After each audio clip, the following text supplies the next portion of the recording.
aja ya ke pertanyaan yang pertama mungkin ya. Ini ada dari akun Instagram namanya Gibran Zen. Mungkin kita mulai dari pertanyaan, kenapa anak IPA saja yang boleh tahu? Emang bedanya sama anak IPS apa ya? Apakah anak IPS tidak bisa mengambil jurusan yang berkaitan dengan astronomi? Nah, mungkin ini boleh dari Kak Nilam dulu nih untuk menjawab pertanyaan dari Gibran Zen. Silakan Kak Nilam. Oke, jadi Gibran, bukan cuma anak IPA aja sih yang bisa, tapi anak IPS juga bisa. Jadi lintas jurusan untuk astronomi ataupun ilmu falak. Jadi nggak ada batasan. Cuman memang kalau kita ya lebih sinkron dan lebih linear itu memang anak IPA gitu. Nah, selain itu bukan cuma anak IPS atau apa aja, yang lain juga bisa. Mungkin ada yang SMA juga teman-teman di sini, ada yang SMK juga atau dari pesantren yang jurusan keagamaan itu juga bisa.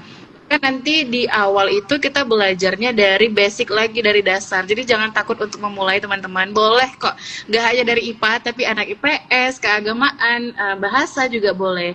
Dan di ilmu falak ini semuanya itu ada banyak yang dipelajarin mulai dari matematika, naskah-naskah Arab, terus juga bahasa Inggris, ada juga sains, teknologi. Jadi buat teman-teman jangan takut, bukan hanya anak IPA yang bisa, tapi juga anak IPS juga bisa begitu. Mungkin sudah menjawab ya Gibran. Nah, itu ya Gibran. Jadi nggak hanya anak IPA aja, anak IPS juga bisa ya. Baik, mungkin langsung ke pertanyaan selanjutnya. Ini mungkin lebih ke sobat unggul dari Penmaru Umsu ya. Kak, mau nanya nih dari akun Sandika underscore Alfala. Kak, mau nanya nih, saya kan ikut SNBT. Terus nanti kalau nggak lolos, masih bisa nggak daftar UMSU, Kak? Terus misalnya nggak lolos, saya mau cari kampus swasta yang nomor satu di Sumut, Kak. Soalnya sakit kalau di nomor dua kan terus. Oh, ini curhat ya. Jadi menurut kakak cocoknya di kampus mana ya, Kak? Nah, kemudian ada dua pertanyaan. Pertanyaan kedua mungkin lebih cocok ke Oifumsu ya, dari Kak Nilam. Nah, terus jurusan ilmu falak atau astronomi Islam itu kira-kira apa yang dipelajari ya, Kak? Mau tahu soalnya takut salah pilih lagi untuk yang kesekian kalinya. Nah, mungkin boleh dari Kak Nisa dulu. Kak Nisa disilahkan.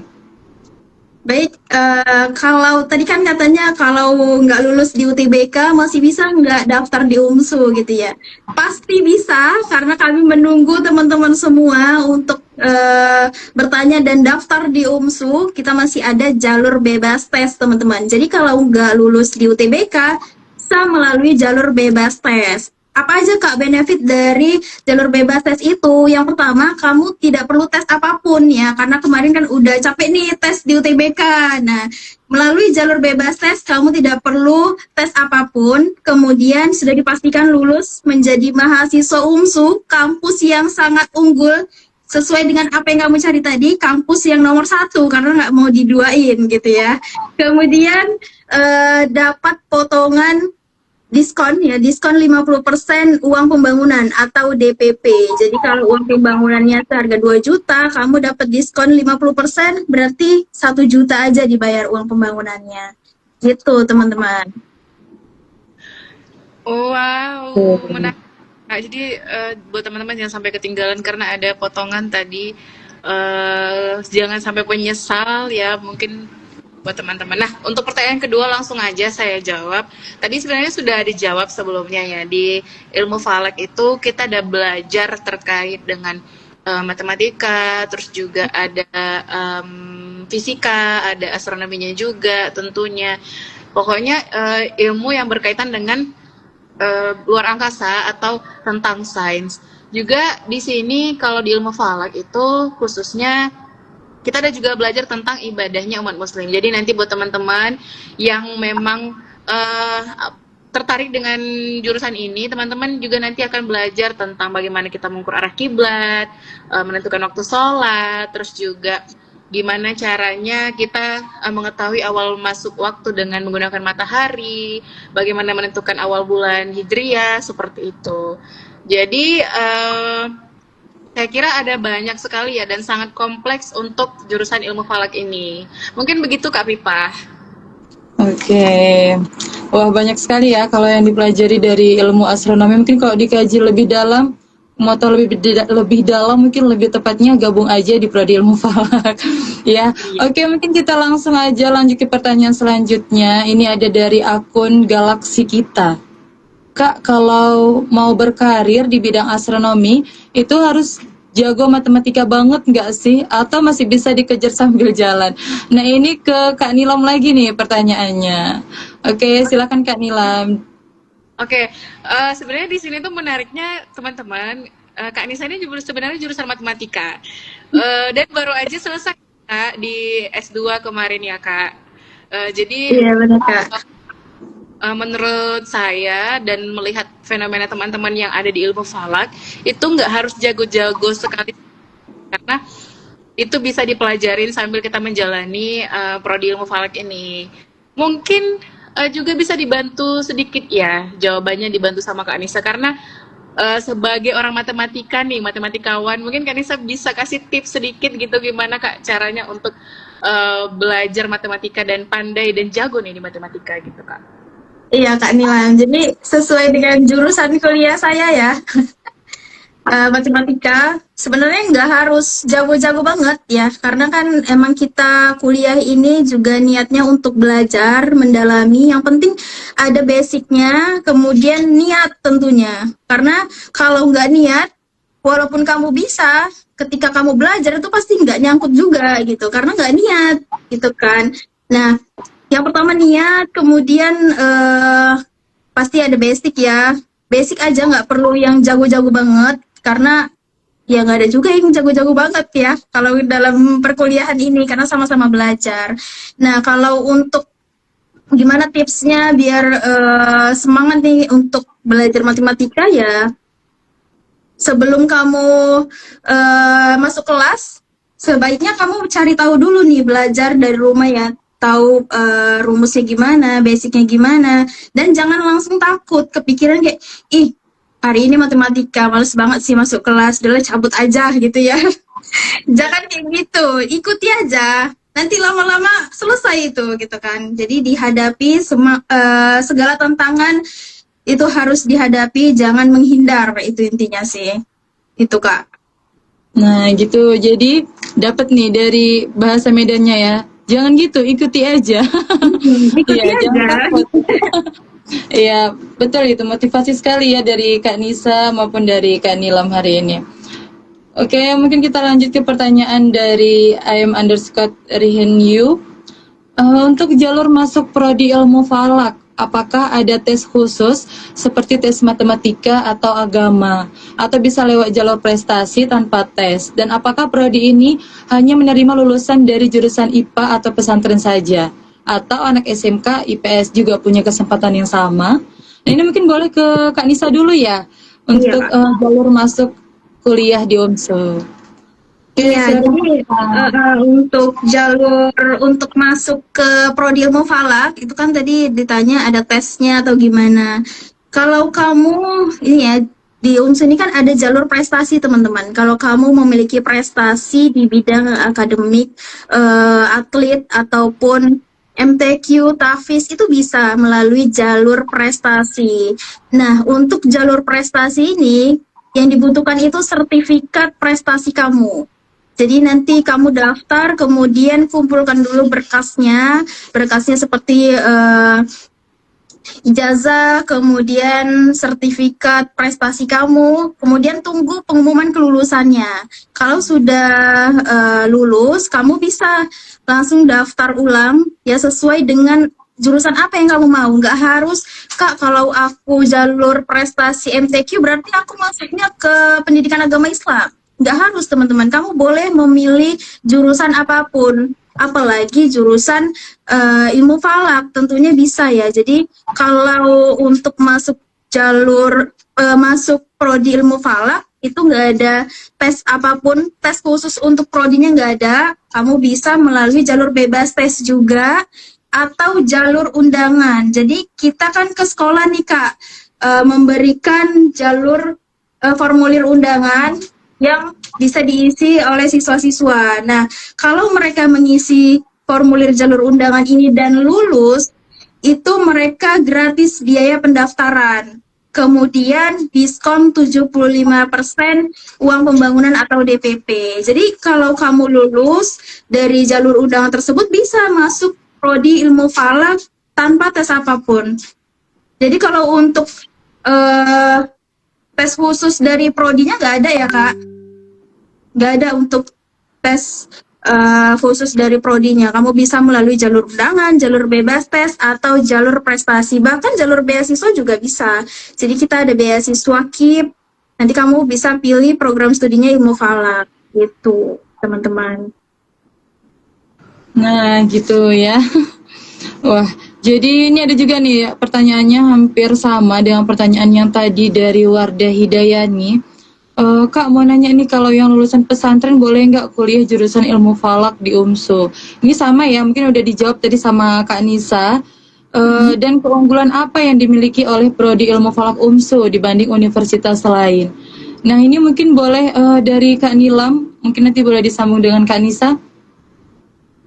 Oke, kalau keunggulan sebenarnya kita itu yang pertama kita punya observatoriumnya langsung. Jadi buat teman-teman yang kuliah di ilmu falak bisa langsung ke observatorium ini, dan di observatorium ini ada banyak sekali alat-alat termasuk yang modern maupun yang klasik. Jadi kita memadukan ilmu sains dan peradaban, bukan cuma hanya yang modern tapi juga yang klasik.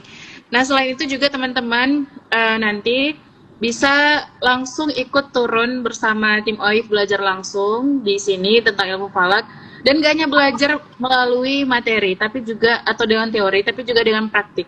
Teman-teman di sini kita juga melibatkan mahasiswa ilmu falak sebagai ada yang namanya tim planetarium, ada tim digital, terus juga ada tim kiblat. Nah, jadi kita langsung turun praktik ke lapangan dan belajar gimana caranya. Kalau untuk tim kiblat itu berarti mereka tuh belajar gimana caranya untuk mengukur kiblat, ataupun nanti memang diturunkan langsung untuk mengukur arah-arah kiblat yang memang tidak presisi seperti itu. Nah, selain itu juga kita juga punya tim peneliti namanya. Tim peneliti itu nanti buat teman-teman yang suka dengan benda-benda langit, yang kerjaannya malam-malam tuh lihat benda-benda langit, itu tuh kerjaannya jadi bisa langsung praktik dan belajar langsung. Jadi nggak hanya dari teori-teori aja, tapi kita bisa melihat langsung benda langitnya. Karena kita sudah punya sangat-sangat lengkap di sini. Mungkin di kampus lain sama, ada juga alat, tapi kita di sini bisa dipakai langsung dan aksesnya itu gratis, sudah include dari perkuliahannya itu, seperti itu. Ada juga tim planet yang melayani teman-teman yang berkunjung kemari. Ada juga banyaklah tim-tim di sini. Jadi kita tuh langsung belajar secara praktik ya, bukan hanya dari teori begitu. Mungkin bisa disambung sama Kak Nisa deh. Iya, setuju banget Kak. Kalau keunggulan dari prodi ilmu falak UMSU ini, pastinya kan kita udah ada OIF UMSU ya. Jadi teman-teman kalau belajar nih, misal ada teori tentang alat teropong ini, kalian bisa langsung cari di OIF UMSU karena memang alat-alatnya itu sudah sangat lengkap, bisa langsung praktik. Jadi nggak hanya hayalan, ini gimana ya teropongnya hanya hayalan semata gitu ya. Ini langsung udah ada bendanya teman-teman. Jadi itu termasuk salah satu keunggulan prodi ilmu falak UMSU. Itu salah satunya. Kemudian kemarin saya ada lihat ketika gerhana bulan ya Kak, gerhana bulan ya, itu melibatkan mahasiswa dari prodi ilmu falak juga saya lihat. Jadi nggak hanya belajar teori aja, itu sudah bisa juga ikut dalam prakteknya langsung teman-teman. Mungkin seperti itu Kak. Iya, jadi kalau untuk ditanya soal keunggulan, pasti tentu banyak ya. Dan alhamdulillah karena kita juga dilengkapi dengan observatorium ya, tadi sudah dijelaskan oleh kedua narasumber. Mungkin sudah cukup ya untuk pertanyaan dari Wardah Hidayani tadi untuk jawabannya. Mungkin kita lanjut nih ke pertanyaan selanjutnya. Ini lebih nanya ke peluang kerja dari Afifa NST. Mau tanya Kak, kuliah jurusan ilmu falak di UMSU, kira-kira peluang kerjanya kemana ya Kak? Nah ini mungkin boleh dari Kak Nilam. Oke, kalau untuk peluang kerja itu sebenarnya ada banyak. sekali ya. Untuk formasi buat teman-teman yang orang tuanya menuntut jadi PNS, itu juga bisa teman-teman. Jadi formasi PNS juga ada dari lulusan ilmu falak. Yang pertama itu yang lebih utama jadi dosen ya. Jadi jadi dosen ilmu falak atau astronomi itu bisa. Selain itu juga teman-teman bisa kerja di observatorium, tentu bisa kerja di observatorium. Selain itu ada juga peluang untuk teman-teman berkarir di Kementerian Agama seperti menjadi penyuluh agama, terus juga analis perkara peradilan. Karena kita di ilmu falak ini nggak hanya belajar tentang melihat benda langit, tapi juga belajar tentang hukum-hukum Islam, teman-teman. Nah, buat teman-teman yang tertarik juga soal mengulik naskah-naskah ya, atau hukum-hukum Islam, juga belajar di ilmu falak. Jadi memang benar-benar kompleks sekali di ilmu falak ini. Selain itu juga tentu bisa menjadi guru ahli pertama nanti yang ada posisinya di PNS, teman-teman. Nah, itu bisa juga. Tentu juga kalau misalnya punya kesempatan dan peluang yang besar bisa menjadi astronom. Nah, untuk itu nanti mungkin ada pembahasan lagi ya. Kalau untuk astronom itu persyaratannya lebih khusus sih, seperti itu Kak Pipa. Oke, tadi agak menghayal sih kita dia pas dibilang Kak Nilam astronom. Kira mau jadi astronot. Oke, mungkin nggak saya aja nih tadi yang menghayal jadi astronot. Oke, mungkin kita lanjut ke pertanyaan selanjutnya. Ini mungkin lebih ke Kak Nisa ini. Ada yang nanya, menurut kedua kakak narasumber dari Makhluk Kosmik, bagaimana cara tetap konsisten mengejar karir di bidang sains? Nah, ini mungkin dari Kak Nisa dulu nih. Boleh silakan Kak Nisa.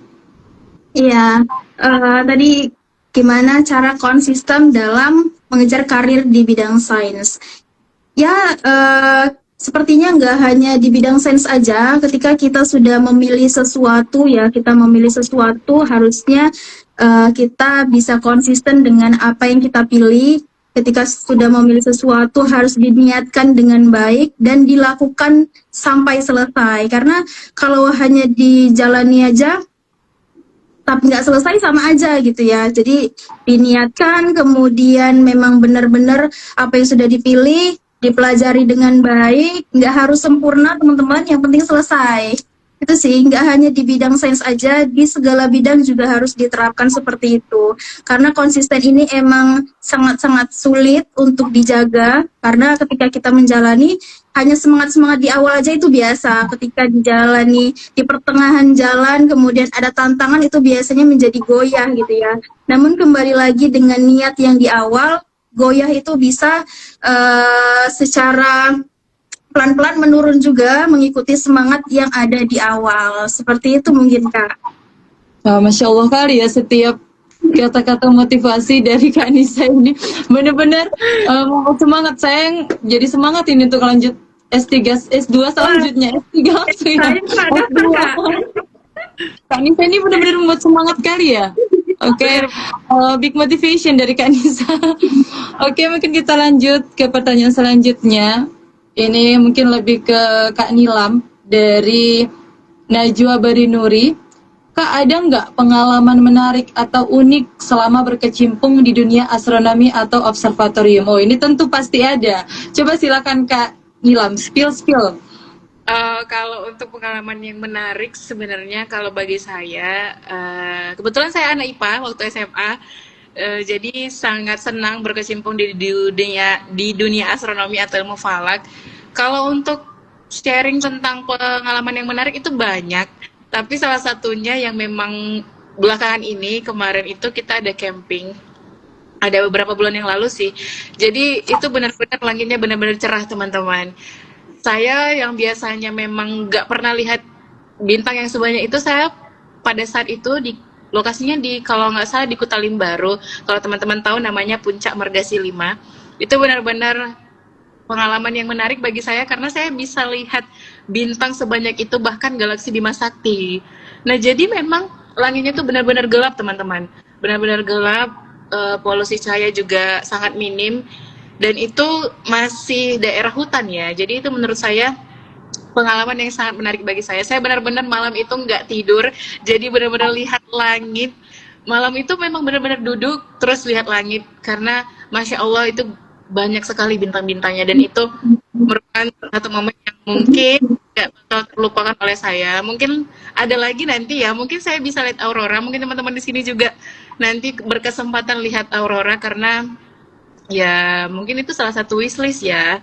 Bukan hanya saya aja, mungkin Kak Nisa atau Kak Pipah juga, bagi pegiat atau penyuka langit itu tuh bisa jadi wishlist. Itu sih mungkin ya Najwa kalau untuk pengalaman. Nah, Oh iya Kak, izin Kak. Iya, boleh silakan Kak Nisa. Tadi kan Kak Nilam juga bilang itu kejadiannya camping ya. Nah itu campingnya apakah camping pribadi atau dari OIF? Nah gimana kalau teman-teman yang ada di sini mau ikut camping nih Kak, mau lihat juga Gala Bima Sakti tadi itu seperti apa ya kan? nih Kak Nisa kalau mau ikut juga boleh, karena Wow. Kak, dari OIF UMSU. Jadi kita terbuka untuk umum. Biasanya kita itu akan posting ke sosial media kita di IG, di Instagram atau Facebook, nanti kita akan promosikan kapan tanggalnya, dan itu teman-teman bisa daftar, dan biasanya kegiatan kita gratis Kak kalau untuk camping. Nah, jadi ditunggu aja Kak Nisa, nanti boleh ya diikutin. Buat teman-teman juga yang nonton, boleh diikutin kegiatan kita. Gak hanya camping aja kegiatan publik kita, kegiatan rutin setahun sekali kita juga buat yang namanya observasi bulan Kak, itu untuk masyarakat umum. Benar-benar gratis, tidak dipungut biaya, dan teman-teman boleh langsung datang ke lokasinya. Biasanya kita itu di bulan Oktober Kak, gitu. Menarik sekali ya. Iya. Nanti next ikut dong ya. Boleh ya? Boleh. Timpen nanti boleh camping bersama OIF UMSU. Iya, keren tuh, program yang keren dari Kak Nilam. Benar. Nah, tengok Kak Nisa aja gitu semangat ya. Mungkin kalau ada kesempatan Kak Nisa pengen kuliah ilmu falak juga ini. Kelihatan dia aura semangatnya. Nah, mungkin buat yang lain yang saat ini menonton, mungkin boleh di komen aja, diisi di kolom komentar ya kalau ada pertanyaan-pertanyaan lain seputar penerimaan mahasiswa baru di UMSU ataupun seputar prodi ilmu falak ya. Baik, kita lanjut ke pertanyaan selanjutnya. Ini ada dari akun ini toat_ia. Untuk berkarir di observatorium modern, seberapa besar peluang karir astronomi di Indonesia, khususnya bagi lulusan non-astronomi? Nah, mungkin ini ke Kak Nilam lagi ya, mungkin boleh dijawab Kak Nilam. Baik, kalau ditanya soal peluang, menurut saya kemarin juga sempat sharing-sharing sama ada tim yang memang lulusan ITB ya. Jadi senior lah, bisa disebut senior. Jadi kakak ini itu lulusan ITB jurusan astronomi murni. Dan peluang di Indonesia itu sebenarnya besar sekali untuk berkarir di dunia astronomi. Tapi ya mungkin lebih baik kita itu kalau berkuliah lebih baik memang kita linear ya, sesuai dengan apa kebutuhan karir kita, belajar kebutuhan karir kita. Dan di Indonesia itu saya pikir sangat besar peluangnya, apalagi sangat minim minat-minat masyarakat terkait astronomi, karena beberapa orang awam masih mungkin memikirkan astronomi cuma lihat-lihat langit, padahal bukan cuma soal itu ya teman-teman. Ada banyak sekali yang dipelajari di ilmu falak atau astronomi ini.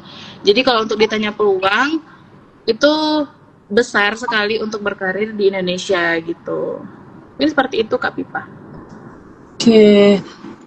Ini ada masuk pesan ya, baru mungkin nggak kelihatan di postingannya. Ini mungkin lebih ke Kak Nisa. Mungkin ini ada yang udah di tengah jalan. Nanya ke Kak Nisa, mungkin udah mahasiswa UMSU. Saya mau nanya dong dengan tim promosi UMSU.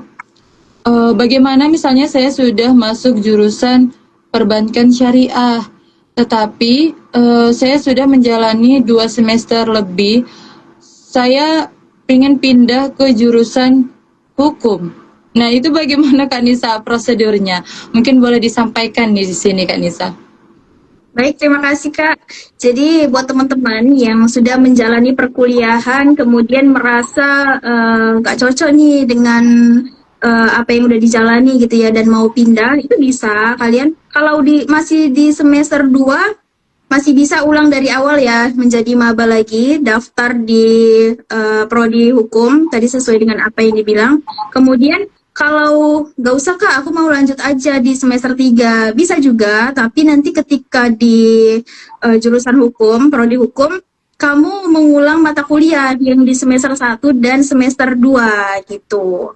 Dan tinggal urus aja di bironya untuk surat pindah prodinya gitu sih.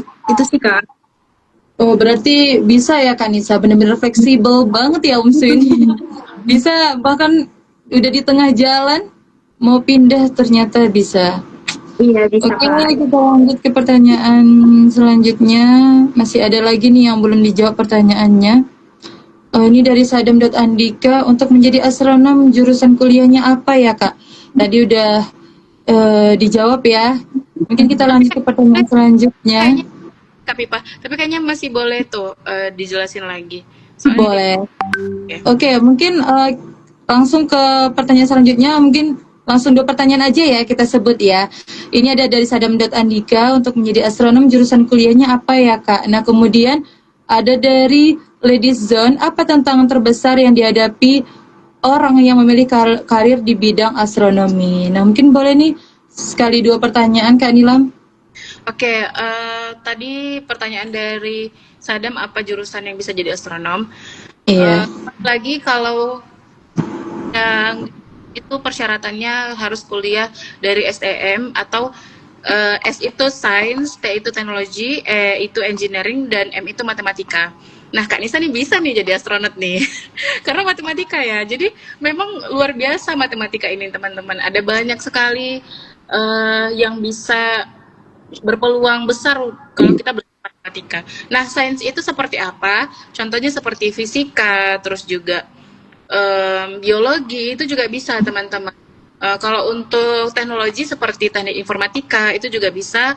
Terus juga mungkin di jurusan lain kalau untuk teknologi ada banyak juga ya. Saya nggak bisa jabarkan satu persatu. Terus juga kalau untuk yang engineering itu seperti teknik elektro itu juga ada di UMSU ya Kak. Kalau teknik elektro Benar ada Kak. juga mesin. Terus juga teknik sipil itu juga bisa teman-teman. Bahkan kalau misalnya teman-teman berkuliah di seperti yang penerbangan itu juga bisa berpeluang untuk menjadi pilotnya astronot seperti itu. Dan yang terakhir itu matematika. Matematika juga bisa karena tentu jurusan ilmu falak dan astronomi ini sangat banyak perhitungannya ya. Bahkan sampai ke umur bintang pun kita bisa ngitung gitu. Kapan bintang itu mati, kapan bintang itu lahir lagi gitu. Kapan mungkin bisa dihitung juga usia bumi kita ini kapan gitu berakhirnya. Jadi untuk kuliahnya itu tadi sains, teknologi, engineering sama matematika. Nah, kalau untuk tadi pertanyaan kedua tentang tantangan ya Kak. Iya, tantangan terbesar yang dihadapi orang yang memilih karir di bidang astronomi. Oke, kalau tantangan menurut saya sebenarnya ini background bukan ilmu falak ya teman-teman. Tapi kalau melihat pengalaman yang di observatorium dan juga sharing dengan yang sebelumnya, tantangannya itu adalah jadi sebenarnya kita harus beradaptasi terus-menerus dengan zaman, apalagi sekarang itu teknologi semakin canggih ya. Jadi kita memang harus pintar-pintar beradaptasi sama keilmuan serta juga pada saat ini gitu sih. Dan ingat teman-teman, karir astronomi itu bukan cuma di Indonesia tapi dunia internasional. Jadi kalau bisa kita itu juga bisa bersaing dengan ilmuwan-ilmuwan yang ada di luar Indonesia. Itu sih tantangannya menurut saya, Kak Pipa. Oke, kita lanjut ke pertanyaan selanjutnya. Ini ada 3 pertanyaan lagi nih yang belum kita jawab. Dari Fania Az-Zahra. Kak mau nanya dong, kalau kita kuliah di bidang astronomi, apakah nanti tamat kuliahnya bisa jadi astronot langsung Kak? Mungkin boleh dari Kak Nilam. Oke, kalau kita selesai dari kuliah, tentunya untuk menjadi astronot itu ada syarat-syarat tertentu. Mungkin teman-teman mau kerja di mana dulu gitu ya. Kalau misalnya mau kerja langsung di NASA, NASA itu pasti punya requirement atau syarat tertentu. Kalau teman-teman bisa akses atau baca di artikel-artikel NASA, mereka itu mintanya memang orang-orang yang profesional, minimal 2 tahun berpengalaman. Sama kayak di Indonesia sih. mau cari kerja tapi harus punya pengalaman juga gitu. Nggak jadi astronot teman-teman. Jadi kita harus punya waktu dulu untuk belajar, kerja dulu dalam berapa tahun. Kalau misalnya mau jadi menerbangkan roketnya harus punya minimal berapa jam kita untuk bisa menerbangkan roket. Terus juga pasti tentu melewati pelatihan-pelatihan fisik untuk menjadi astronot gitu. Sama kalau kita juga belajar S2 mungkin bisa sharing-sharing ya kan Isa. Mungkin nggak langsung jadi dosen ya Kak, tapi harus belajar dulu ya kan Kak. Mungkin Iya Kak, ada benar. ada tanggapan dari Kak Nisa soal pertanyaan ini Kak. Iya, jadi kalau tamat kuliah langsung jadi astronot luar biasa ya. Berarti nggak melalui perjalanan dulu, dia udah langsung ada orang dalamnya nih Kak. Jadi segala sesuatunya sih, apalagi menjadi astronot itu butuh perjalanan yang panjang ya. Nggak mungkin hanya S1 saja langsung bisa jadi astronot. Bisa, kalau sesuai dengan apa yang saya baca sih, untuk menjadi astronot itu diperlukan pendidikan S2 atau S3 juga Kak. Jadi memang benar-benar perjalanan yang panjang, apalagi itu kalau bekerja di NASA itu kan internasional ya. Jadi pastinya memiliki ilmu yang memang benar-benar paham juga tentang benda-benda langit, kemudian hal-hal apa aja yang bisa terjadi di atas sana gitu ya. Jadi nggak mungkin perjalanannya sesingkat itu teman-teman. Iya, bahkan sedikit Iya. lagi mungkin ada tambahan dari saya. Bahkan baru karir di Observatorium Ilmu Falak UMSU atau di OIF UMSU juga melewati progres yang panjang. Adik-adik di sini itu belajarnya itu tentu dari teori dulu, terus kita praktik, terus kita turun ke lapangan beberapa kali, berjumpa orang banyak. Nggak langsung jadi astronot dan nggak langsung jadi berkarir di observatorium gitu. Ada banyak perjalanan yang panjang dan perlu belajar lagi dalam waktu yang panjang juga. Seperti itu Kak Pipa. Iya. Jadi yang pastinya Fania Azahra semangat, tetap optimis ya untuk jadi astronot. Yang penting harus tahu prosesnya. Kita itu harus seperti yang disampaikan tadi kedua narasumber ya, tapi tetap optimis kalau menjadi astronot. Ya, mungkin kita lanjut ke pertanyaan selanjutnya. Ini ada dari H_Putraga. Ini mungkin boleh ke tim dari Penmaru UMSU ya. Kak, apa cuma dari IPA aja yang boleh kuliah ilmu falak? Kalau baru tamat sekolah sekitar 2 tahun lebih 96 bulan masih boleh daftar kuliah nggak Kak? Silakan Kak Nisa. Iya, jadi nggak harus dari jurusan IPA aja ya teman-teman. Dari jurusan IPS juga bisa, SMK juga bisa untuk berkuliah di Prodi Ilmu Falak. Apalagi yang tamatan dari pesantren, karena kan memang membutuhkan ilmu-ilmu keislaman juga di Prodi Ilmu Falak ini gitu kan. Apalagi yang tadi sudah tamat 2 tahun, sudah lulus 2 tahun 96 bulan ya. Jadi, walaupun di luar nalar ya 96 bulan ini, tapi masih tetap bisa diterima oleh UMSU teman-teman. Jadi kamu nggak usah khawatir, bisa daftar melalui jalur bebas tes. Karena kalau untuk jalur undangan itu khusus untuk yang tamatan di tahun ini Kak. Jadi kalau yang tadi lulus 2 tahun 96 bulan tadi, itu bisa daftar melalui jalur bebas tes atau jalur prestasi untuk daftar di Prodi Ilmu Falak Kak Viva. Oh, berarti tetap bisa ikut daftar jalur bebas tes ya Kak Nisa. Wah, luar biasa kali. UMSU ini benar-benar sangat membantu ya. Baik, kita lanjut ke pertanyaan terakhir. Ini ada satu pertanyaan lagi dari Syahira NST 2005. Apakah UMSU punya kerjasama dengan lembaga atau unit astronomi yang bisa dijadikan tempat magang nantinya kalau berkuliah di jurusan ilmu falak? Nah, ini mungkin boleh ke Kak Nilam dulu. Tapi sebentar ya, agak rancu Kak. 2 tahun 96 bulan itu berapa tahun ya Kak? Belum selesai yang tadi ya. Masih pikir tadi. Agak salfok ya Kak dengan 96 bulan tadi ya. 15 bulan ya Kak. Kalau 96 bulan 8 nggak sih? Ada berapa ya Kak? 8 tahun ya. Boleh Iya. nggak, batas umur kuliah di UMSU itu berapa kalau untuk jadi mahasiswa baru? Kalau untuk mahasiswa baru, ini kita kan ada program RPL Kak. Oke. Program RPL ini rekognisi pembelajaran lampau. Nah, ini syaratnya itu memiliki pengalaman bekerja selama 2 tahun. Jadi, kalau usia berapapun, yang penting memiliki pengalaman kerja 2 tahun itu bisa daftar di RPL. Jadi walaupun 2 tahun 96 bulan tadi itu masih bisa daftar Kak di UMSU melalui program RPL juga gitu. Oke, baik-baik. Tadi salah peka dengan bulannya itu. Mungkin, sorry Kak Pipa, tadi apa ya pertanyaan yang terakhir, Kak? Oke, kita lanjut ke pertanyaan terakhir ya dari Syahira NST. Apakah UMSU punya kerjasama dengan lembaga atau unit astronomi yang bisa dijadikan tempat magang nantinya kalau berkuliah di jurusan ilmu falak? Oke. Mungkin dari Kak Nilam? Ya, kemarin tentu UMSUL punya kolaborasi internasional. Kalau di ilmu falak itu kita ada kolaborasi juga dengan teman-teman yang di Malaysia, Unisja. Jadi teman-teman ini nanti ada mahasiswa kita juga yang akan diberangkatkan ke Malaysia untuk program KKN internasional.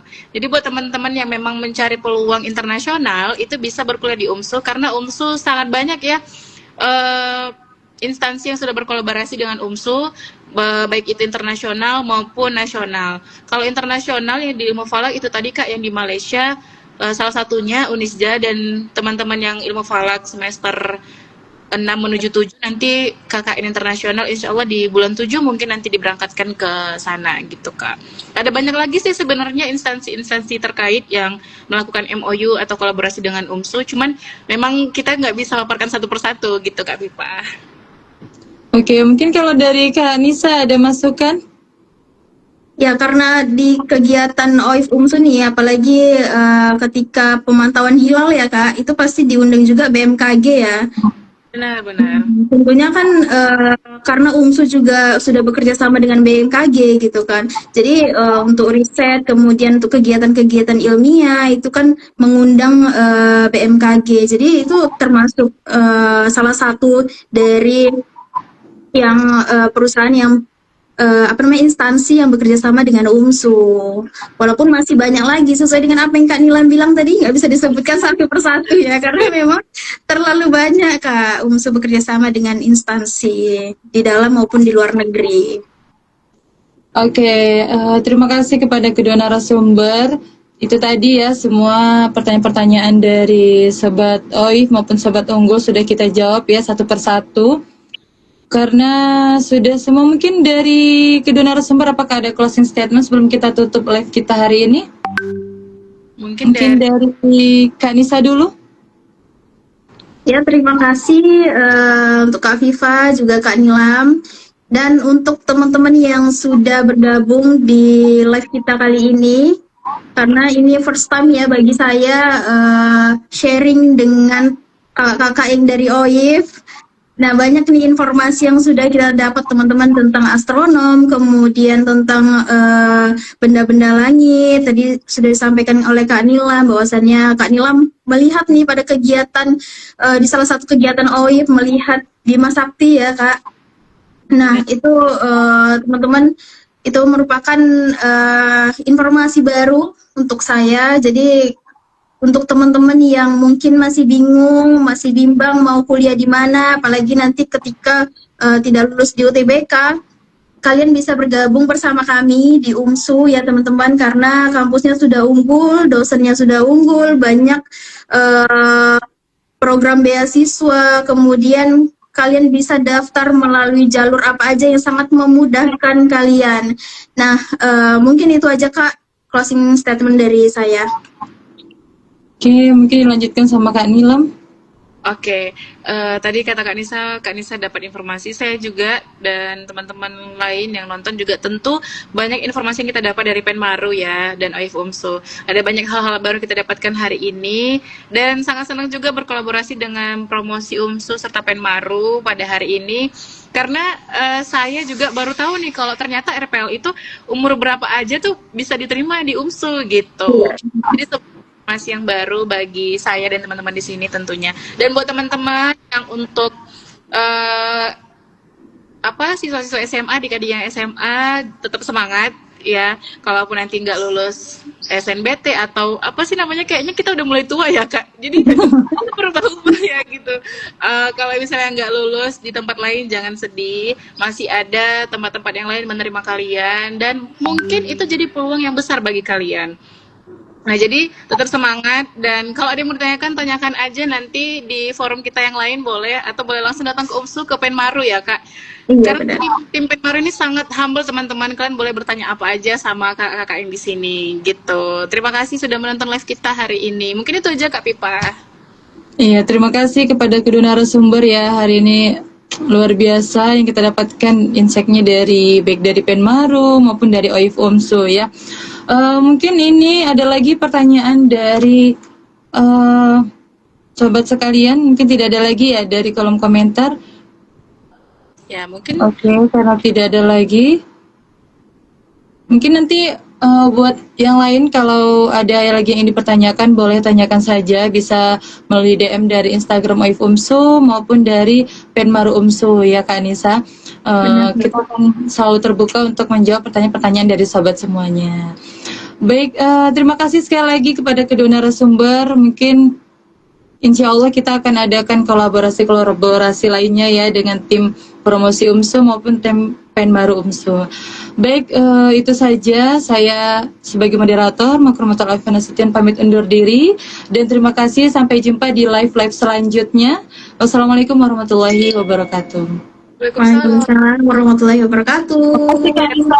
Terima kasih Kak Nisa.